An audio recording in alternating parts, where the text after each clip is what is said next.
Bismillahirrahmanirrahim. Ad-darsu rabi', somo la 4. Wafatu ummihi wa hadhanatuhu, kufa kwa mama yake Mtume na kulelewa kwake Mtume. Tuwufiyati ummuhu sallallahu alayhi wasallam, alifishwa mama yake Mtume, rehma za Allah ziwe juu yake na amani. Wa huwa fi sadisati min umri, na hali ya kuwa yeye Mtume akiwa katika mwaka wa 6 kutokana na umri wake. Wa hiya raji'atu min al-Madina, na yeye mama yake Mtume alikuwa ni mwenye kurejea kutoka Madina.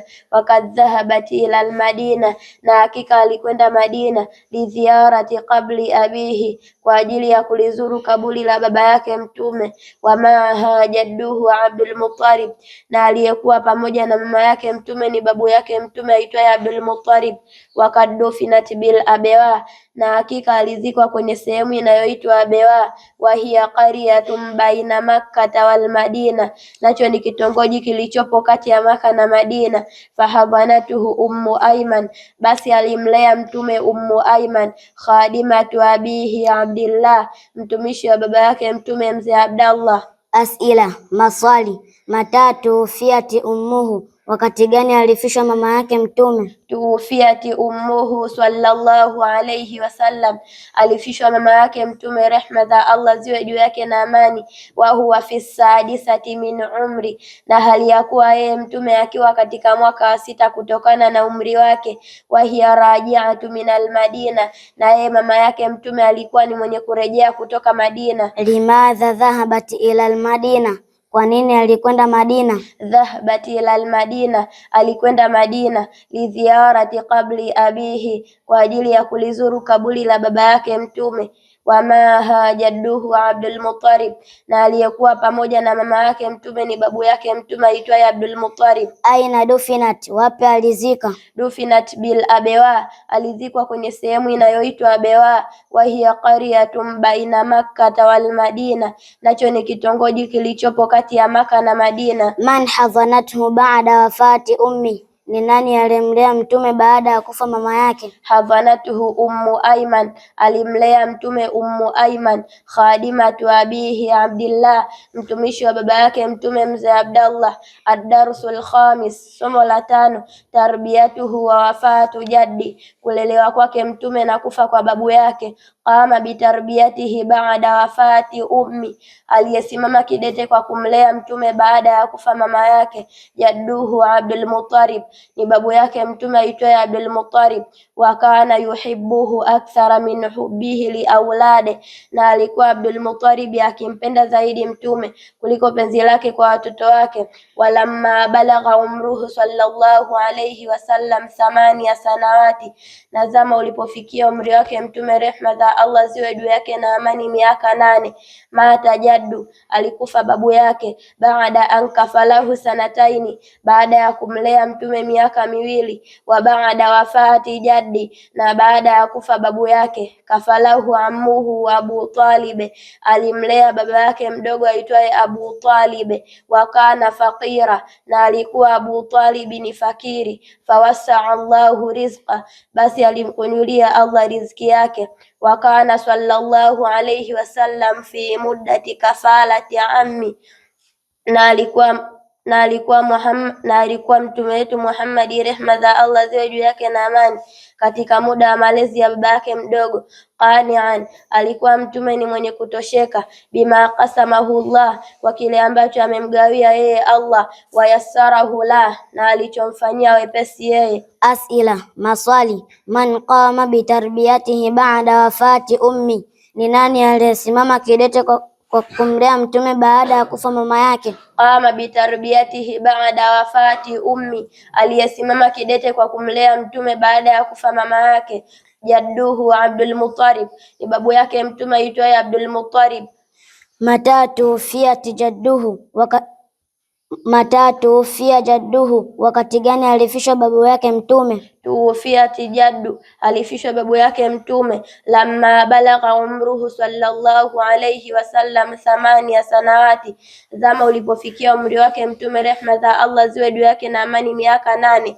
Man kafalahu baada wafati jaddi, ni nani aliyemlea mtume baada ya kufa babu yake? Kafalahu baada wafati jaddi, aliyemlea mtume baada ya kufa babu yake. Ammuhu Abu Talib, ni baba yake mdogo aitwaye Abu Talib.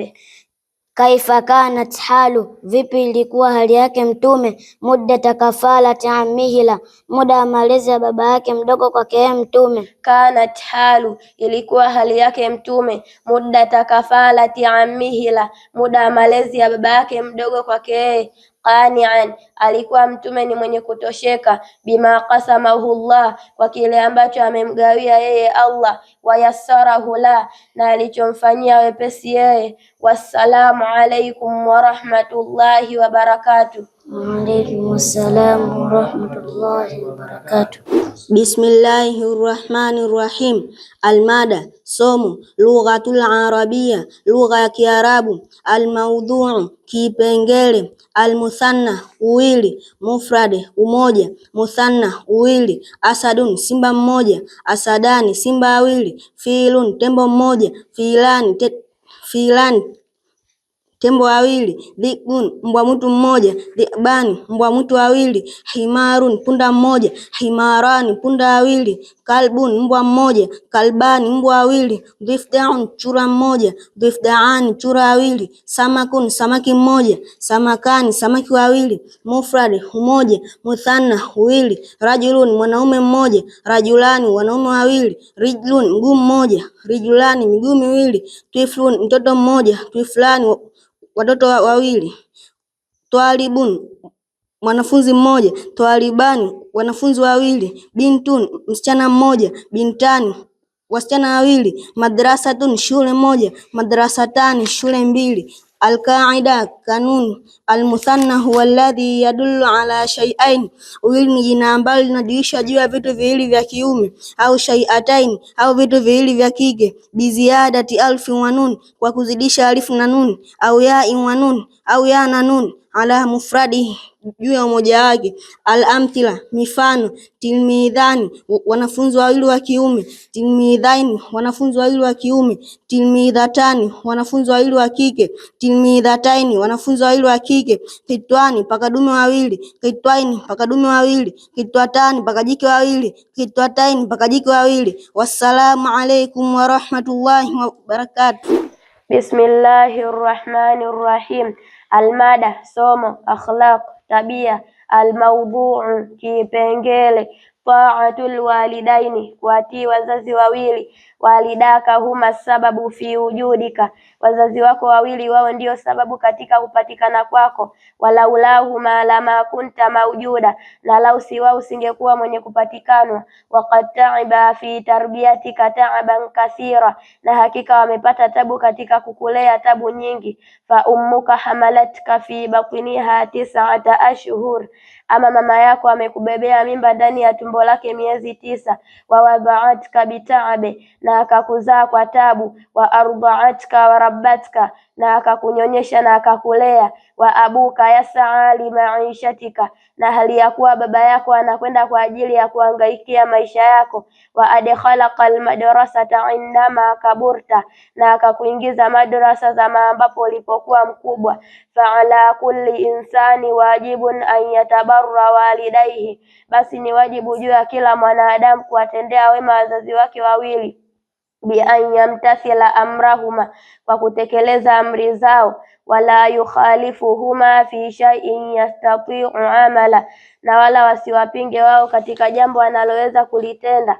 Qala Allahu ta'ala, amesema Allah mtukufu. Wa waswaina al-insana biwalidayhi ihsana, na tumemwamrisha mwanadamu kuwatendea wema wazazi wake wawili. Hamalatuhu ummuhu kurha, mama yake amembebea mimba mwanadamu huyo kwa tabu. Wa wada'atuhu kurha, na amemzaa kwa tabu. Wa hamluhu wa fiswaluhu 30 shahra, na tangu kumbebea mimba yake na hata kumwachisha kwake ziwa ni kiasi cha miezi 30. Al-Ahqaf, Suratul Ahqaf, ayatu 15 aya 15. Waqala ta'ala, na amesema Allah mtukufu, waqadha rabbuka alla ta'budu illa iyyah, na amehukumu Mola wako Muhammad ya kwamba msiabudu kitu chochote isipokuwa mumwabudu yeye Allah mmoja. Wabilwalidaini ihsana, na amehukumu kuwatendea wema wazazi wawili.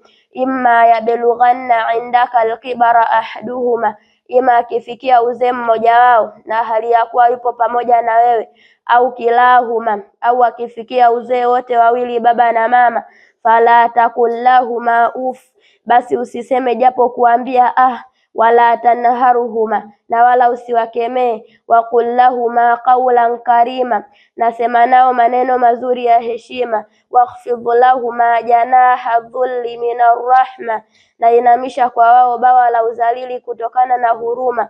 Waqur rabbirhamhuma kama rabbayani saghira, nasema ewe Mola wangu wahurumie wao kama vile walivyonilea mimi nikiwa mdogo. Al-Isra, suratul Isra ayatu 23 ila 24, aya 23 mpaka ya 24. Wassalamu alaikum wa rahmatullahi wa barakatuh. Assalamu alaikum wa rahmatullahi wa barakatuh. Wa alaikum salam wa rahmatullahi wa barakatuh. Alhamdulillahi rabbil alamin, wassalatu wassalamu ala rasulillahi sallallahu alaihi wasallam wa ba'd. Watukufu wa Islam,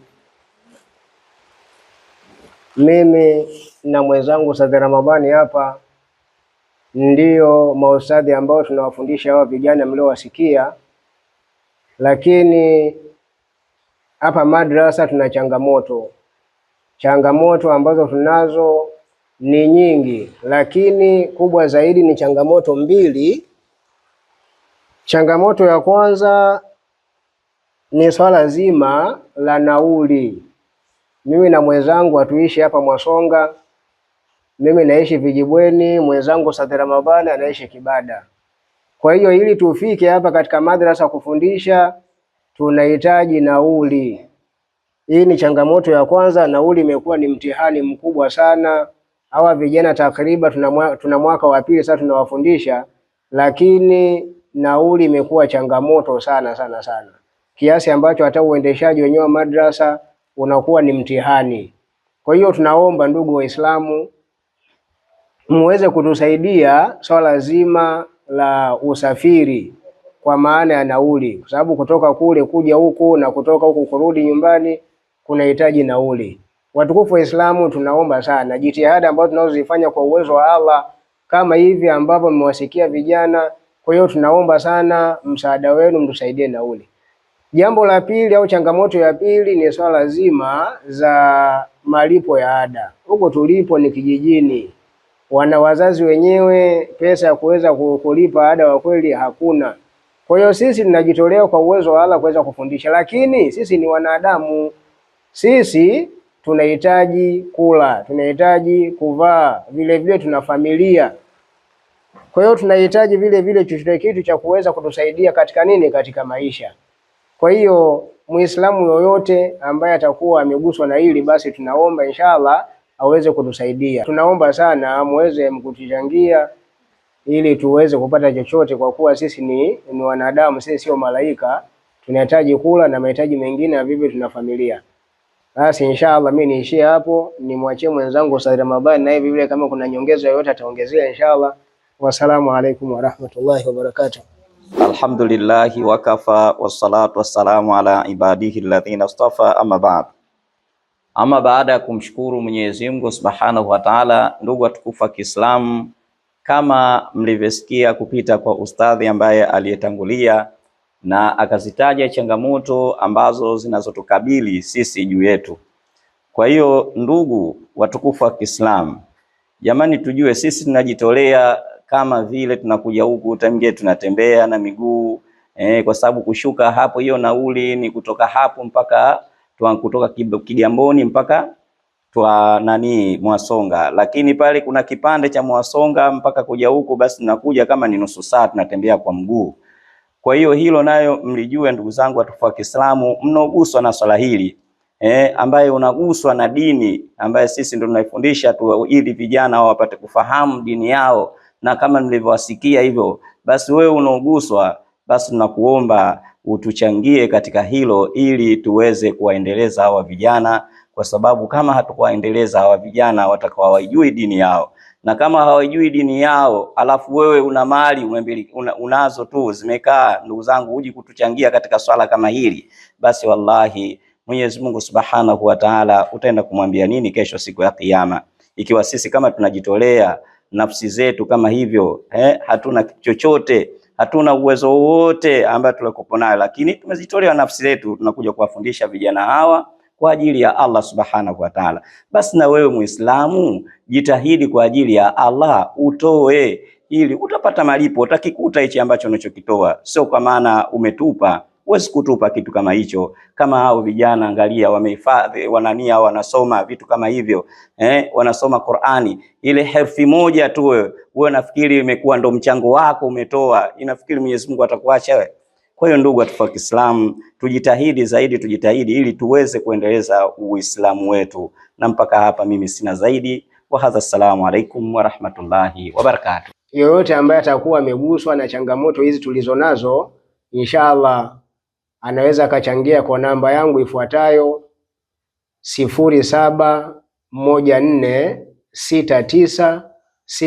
0714696232. Narudia tena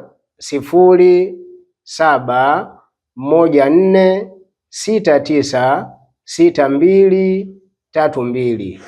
Hiyo ndo namba yangu, na yeyote ambaye atakuwa tayari kuweza kuchangia kutoa chochote inshallah, basi namba yangu ni hiyo inshallah. Wassalamu alaikum warahmatullahi wabarakatuh.